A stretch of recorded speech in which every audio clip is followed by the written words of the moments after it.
I've already established that Twilight's comic was a terrible way to kick off the micro-series, so how does Rainbow Dash's compare? It's better, far from the best, but definitely an improvement.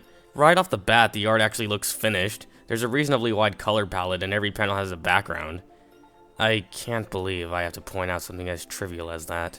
The story begins with Rainbow Dash performing with the Wonderbolts when she tries to push her limits, resulting in, and I'm not even kidding, injuring her wings. Yeah, real original. She winds up in a storm cloud inhabited by two cloud gremlins who feed off the negative emotions of others. Throughout the comic, these negative emotions stem from Rainbow Dash's failed attempts at stopping them. Already, they're more consistent than the changelings, I'll give them that. In the end, Rainbow Dash performs a sonic double rain boom which brightens the sky and everyone's attitudes, and Ponyville is at peace once more. This comic gets another point for having more of a plot than Twilight's. It actually has a conflict and something is at stake. Unfortunately, that's all I have to say about the positives. Let's move on to what I don't like about the comic, the writing and the humor. Whereas I thought Twilight's comic didn't try to have humor when it really needed it, I think Rainbow Dash's comic tries too hard to have humor where it really doesn't need it. The comic has these instances where it tries to be funny but instead leaves me rolling my eyes. Like, there's a set of panels showing Rainbow Dash's attempts at getting rid of the gremlins. The first panel is relatively harmless, she's obviously trying to blow the cloud away. The second panel has me going, okay, what is that and how is it supposed to accomplish anything?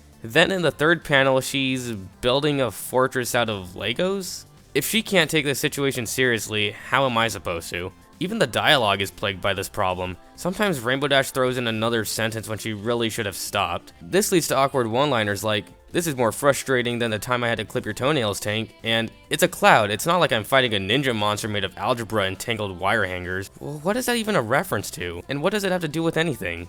The gremlins are also kind of weak as villains and don't do anything interesting. They just kind of sit there and grin menacingly. So yeah, that's what I thought of Rainbow's comic. In a nutshell, it is an improvement from Twilight's comic in terms of plot and art, but the writing isn't quite there.